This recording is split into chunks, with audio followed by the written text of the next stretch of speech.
সুন্দর একটা মেয়ে দূর থেকে আমাদের নাচা গানা দেখছে। চলো ওকে ধরে নিয়ে আসি, আমরা ওর সাথে মজা করি। লুল্লু থাম, আমরা ওর সাথে মজা করব না।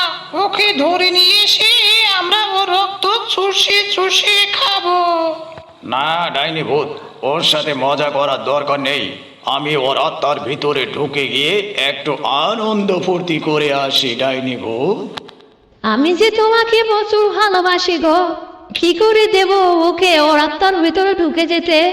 একটা মেয়ে পারে তার ভালোবাসাকে অন্যর হাতে তুলে দিতে? তুমি বলো। আই এম লুল্লু, আমি এখন চললাম ওর আত্মার ভিতরে ঢুকে একটু মজা করি। হ্যাঁ, বন্ধুরা, রসুলপুর গ্রামে এক জমিদার বাস করত। তার একটাই মেয়ে সন্তান ছিল। তার মেয়ে সন্তানের নাম হচ্ছে জেরি।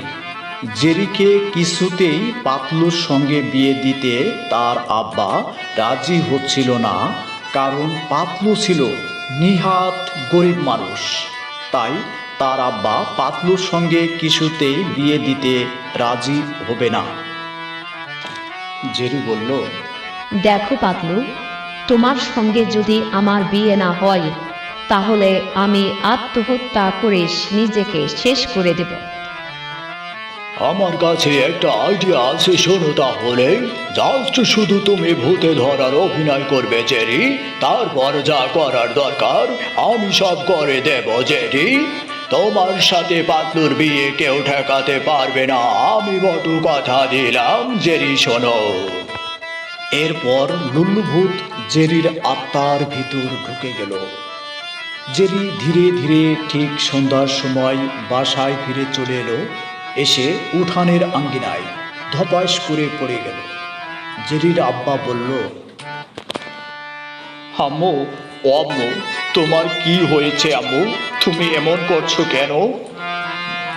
জেরির মা তখন বলে উঠল, দেখো আমার মেয়েটার কি যেন হয়েছে, ঠিক আমি বুঝে উঠতে পারছি না। চলো না আমরা কবিরাজ মশাইয়ের কাছে নিয়ে যাই আমার মেয়েকে। জেরির আব্বা ও তার মা জেরিকে ধরে কবিরাজ সাহেবের বাসায় গেলেন। কবিরাজ সাহেব বললেন, হ্যাঁ গো বাপু, এই যে জেরি মা, তোমার কি হয়েছে একটু আমাকে খুলে বলো তোমার, দেখি তোমার কি হয়েছে। না বললে তো বাপু আমি তো এগুলো আর ধরতে পারবো না। আমি লুল্লু, আমি জেরির আত্মার ভিতর ঢুকে বসে আছি। আমাকে গো বাপু তাড়াবার কোনো কবিরাজের শক্তি নেই, যে তাড়াবে আমি তার ঘাড় মটকিয়ে দেব। I am Lullu.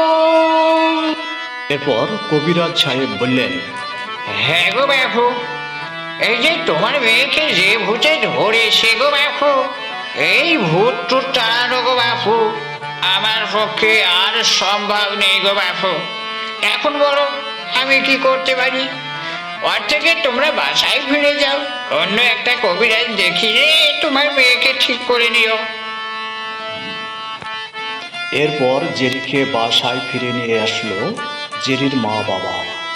জেরিকে অনেক অনেক কবিরাজ দেখানো হলো, কিন্তু তাতে কোনো কবিরাজ জেরিকে সুস্থ করতে পারল না।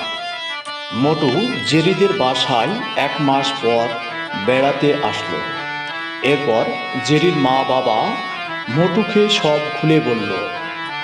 মোটু বলল, আমার একটা শর্ত আছে, আপনার মেয়ের জিন ভূত ছাড়িয়ে দিলে আপনি কি আমার বন্ধু পাতলুর সঙ্গে আপনার মেয়ের বিয়ে দেবেন? তাহলে আমি আপনার মেয়ের ভূত ছাড়িয়ে দেব।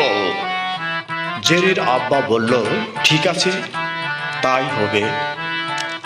মরু তখন উড়ুঙ্কুরুঙ্কুরুঙ্গা, যা ভূত পেতনি উড়ে চলে যা। জেরি তখন সুস্থ হয়ে গেল, আর পাতলুর সঙ্গে জেরির বিয়ে সম্পূর্ণ হয়ে গেল। বন্ধুরা, তোমরা কি জানো পৃথিবীতে ভূত পেত বলে কিছুই নেই? যা আছে সব ছেলে মেয়েদের কোনো কারণবশত অভিনয় মাত্র।